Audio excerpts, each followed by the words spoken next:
ever again lack in the perfection of concentration. But all this is as though done by a magician with regard to illusory beings, as said before.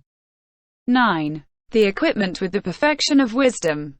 Furthermore, a bodhisattva stands firm in the perfection of wisdom. When he courses in the perfection of wisdom, a bodhisattva does not get of the not beyond or at the beyond of any dharma whatsoever. It is then that he is one who stands firm in perfect wisdom, and he likewise instigates, exhorts, and introduces all beings thereto. But all this is as though done by a magician with regard to illusory beings, as said before. 9. The equipment with quietude. Furthermore, as a bodhisattva, armed with the great armor, has himself stood in the 6 perfections, so he instigates, exhorts, and introduces to them as many beings as there are in each one of the 10 directions in world systems numerous as the sands of the Ganges. He demonstrates Dharma to them, i.e., this Dharma connected with the 6 perfections, and they will never again be deprived of the 6 perfections until the time that they know full enlightenment. But all this is as though done by a magician with regard to illusory beings, as said before. Furthermore, a bodhisattva, armed with the great armor, dwells with his thought centered on the knowledge of all modes. He gives no room to other productions of thought. Like only so many beings should establish in the perfections, in the wings of enlightenment, the buddha-dharmas, the fruits of the path, pratyeka Buddhahood, or all knowledge. But on the contrary, he resolves to establish countless beings in those practices and their fruits. 9. The equipment with insight. But all this is as though done by a magician with regard to illusory beings, as said before. And why? For such is the true nature of dharmas that in fact they are illusory.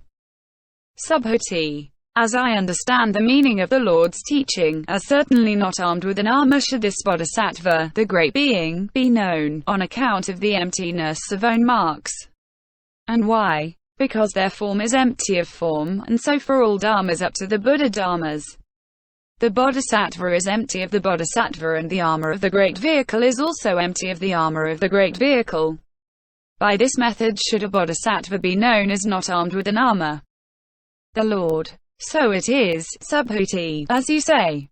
And why? Because the knowledge of all modes is not made or unmade, but is in fact unaffected.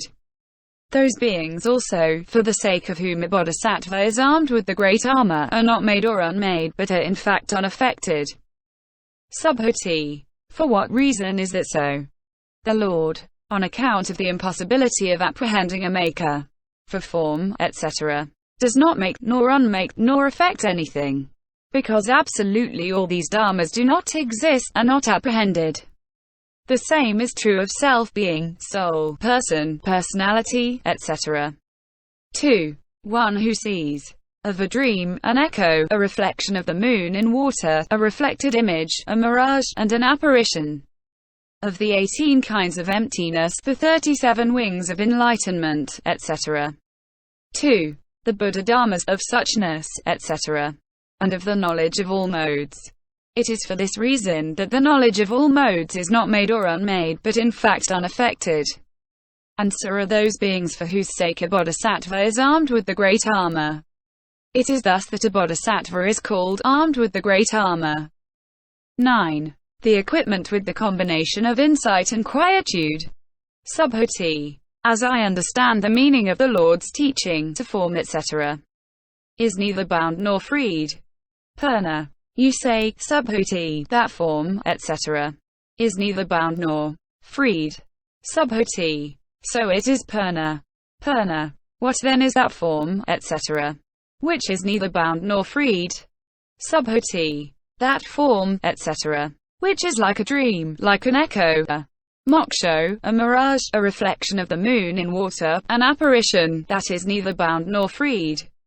Even so form, etc., which is past, future, or present, is neither bound nor freed. And why? Because of the non-beingness of form, etc.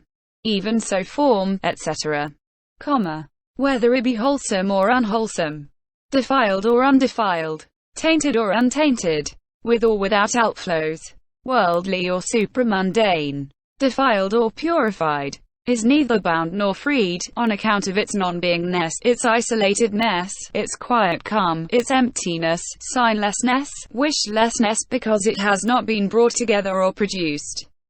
And that is true of all dharmas. It is thus that a bodhisattva, a great being, is neither bound nor freed, and neither are the six perfections, etc. 2. The knowledge of all modes. The beings also whom he will lead to nirvana are neither bound nor freed, and neither are the Buddha fields which he will purify. The Buddhas, the lords whom he will honor, the Dharma, which he will hear, and the fact that he will never again be deprived of the Buddhas, the lords, or of the super-knowledges, the five eyes, etc. Also that is neither bound nor freed. Neither bound nor freed. He will produce a knowledge of the modes of the path which is neither bound nor freed. He will understand a knowledge of all modes which is neither bound nor freed. He will turn a wheel of Dharma, which is neither bound nor freed, and he will, through the three vehicles, lead to nirvana beings who are neither bound nor freed. It is thus that a bodhisattva, neither bound nor freed by the six perfections, will fully know all dharmas, on account of their non-beingness, their isolatedness, etc. 2. Their unproducedness. It is thus that one should know the bodhisattvas, the great beings, armor of the great vehicle, which is neither bound nor freed. End chapter 14.